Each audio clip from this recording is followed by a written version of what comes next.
Tout a commencé avec une jeune fille remplie de rêves et qui voulait partager ce rêve avec tout le monde. Cette jeune fille décide de former une guilde, un endroit où se rassemblent les amis, où on peut trouver du travail, un refuge pour les orphelins, un endroit qui leur apporterait du réconfort. En hommage de son amie perdue Zera, elle décide d'appeler cette guilde Fairy Tail, et c'est ainsi que Mavis devient le premier maître de la guilde de Fairy Tail. Ensuite, en 100 années d'existence, plusieurs maîtres pris la relève. On a eu Prench, l'un des fondateurs de la guilde de Fairy Tail, ensuite on a eu Makarov, et ensuite on a eu Macao, et après c'est parti en couille. Ouais, parce qu'après Macao, Makarov est redevenu le maître, mais non, en fait, il a désigné Guildars comme maître, mais Guildars en avait rien à branler, donc du coup, non, Makarov est redevenu le maître. Mais ensuite, non, parce que c'était Erza qui est devenu le maître temporairement, mais Makarov est redevenu le maître après, donc...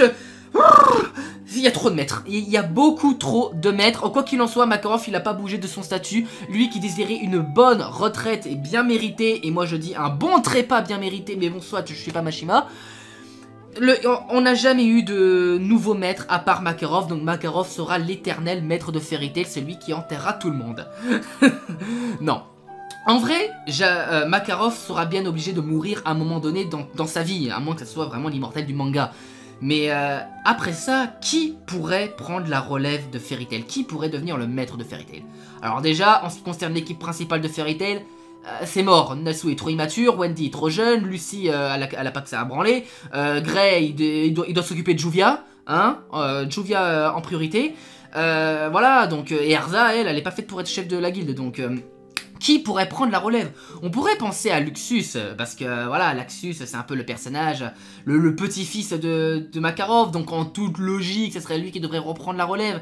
Mais on nous l'a tellement teasé que finalement j'y crois pas trop. Et puis, même, je vois mal Luxus devenir le maître de la guilde, alors pas en dépit des erreurs qu'il a fait, mais en dépit de sa personnalité. Pour moi, Luxus n'a pas la personnalité d'un gars qui dirige, mais plutôt la personnalité d'un gars qui protège.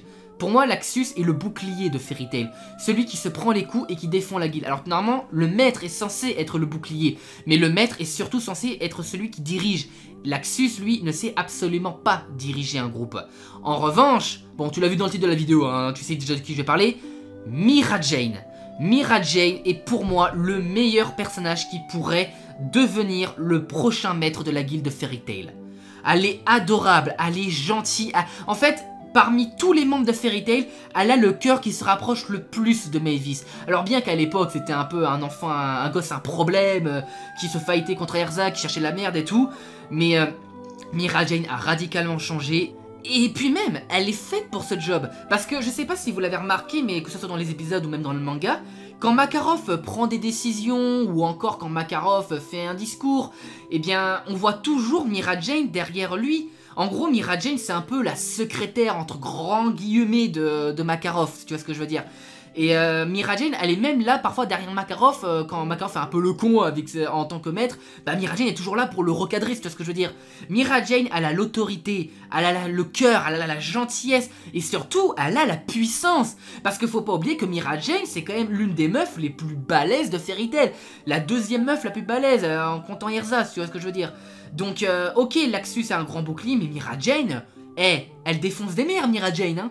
Elle défonce des culs, donc faut pas déconner avec Mira Jane. Elle a plusieurs formes démoniaques, donc niveau puissance, elle est complètement digne d'être maître de la guilde. Donc que ça soit au niveau de sa gentillesse, au niveau de son cœur, et même quand on voit que quelqu'un ose lever la main sur la famille de Mira Jane elle pète un câble et elle te dézingue. Pareil que Makarov, tu touches à ses gosses, mais bordel de merde, il te fout un férilo dans la gueule. Donc oui, Mira Jane est pour moi le meilleur personnage qui pourrait prendre la place de Makarov en tant que maître de la guilde. En plus, ça serait assez drôle parce que on considère les membres de Fairy Tail comme étant des fées et Mira Jane est une démone. Donc une démone qui prend la tête d'une guilde de fées, bah c'est drôle quand on y réfléchit. Donc oui, moi j'avais pensé à Mira Jane, donc dites-moi vous, à qui avez-vous pensé pour prendre la relève? Bon, peut-être que vous avez pensé à Luxus, hein, je pense que tout le monde peut penser à lui. D'autres pourraient peut-être même penser à Levi, étant donné son intelligence et tout le délire. Mais vu sa nouvelle vie actuelle, sans trop spoiler, eh bien je pense qu'elle n'est plus du tout faite pour ça, qu'elle n'a plus du tout le temps. Donc en vrai, oui, dites-moi qui vous pensez, ça serait intéressant, et puis voilà, bah moi je vous dis à la prochaine, bye.